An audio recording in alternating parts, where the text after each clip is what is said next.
Ok, alors la première partie qu'on a nommée la clé numéro un, c'est transformer sa relation à la richesse. Alors vous allez me dire, j'ai peut-être pas besoin de transformer ma relation à la richesse. Je vais laisser Denis s'exprimer sur le sujet. Alors, c'est un sujet qui peut paraître anodin, mais qui est fondamental. C'est comme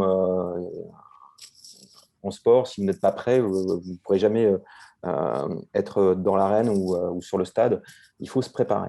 De même, pour devenir riche, il faut se préparer. Et la meilleure façon de se préparer, ben, c'est de transformer sa relation à l'argent. Ça paraît idiot, mais en fait, je vous ai mis là, sous les yeux, 5 livres que moi j'adore, que j'ai lus, et qu'on a tous lus dans l'équipe. Et ils ont tous en commun une idée. Et cette idée majeure, c'est qu'il faut transformer sa relation à la richesse. En réalité, et surtout en France, on a une relation assez conflictuelle à la richesse. Pas à l'argent, on parle tous d'argent, mais la richesse, c'est plus compliqué.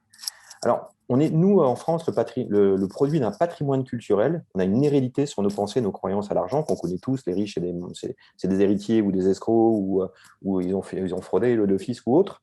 Et nos croyances vis-à-vis de l'argent sont comme un logiciel qui sont ancrés dans notre conscient et surtout dans un autre inconscient, et qui guident tous nos succès, tous nos échecs en termes d'investissement, en termes de réussite professionnelle. Et je vais vous raconter une anecdote qui m'a vraiment fait comprendre que j'avais changé de dimension. Mon père et ma mère sont fonctionnaires, tous les deux profs, depuis, je les ai toujours connus profs, mais si mon père a commencé sa vie comme ouvrier dans le nord de la France.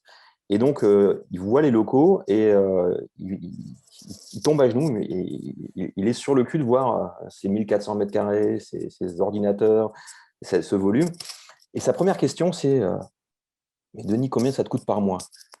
Et sans réfléchir, je lui dis, mais papa, pourquoi tu ne me demandes pas combien ça me rapporte? Et je me suis entendu dire ça et je me suis dit, c'est bon, j'ai craqué le code. J'ai craqué le code de la richesse et j'ai enfin pacifié ma relation à l'argent. J'ai changé. Donc, si vous voulez, ma vie avant, et vous allez voir l'évolution, en moins de 5-6 ans, je suis passé d'une vie où c'était métro, boulot, dodo, à la grisaille tous les jours, à une vie où je suis devenu entrepreneur, investisseur, je suis dans des masterminds. Ici, vous me voyez avoir gagné un trophée Digital Business où je suis avec Cédric. Là. Je choisis ma vie, je voyage, je travaille à distance. J'ai mis en place ça. Et c'est ce savoir-là que j'ai envie de partager avec vous. Et c'est ce savoir-là que j'ai envie de mettre à dispo d'un maximum de monde.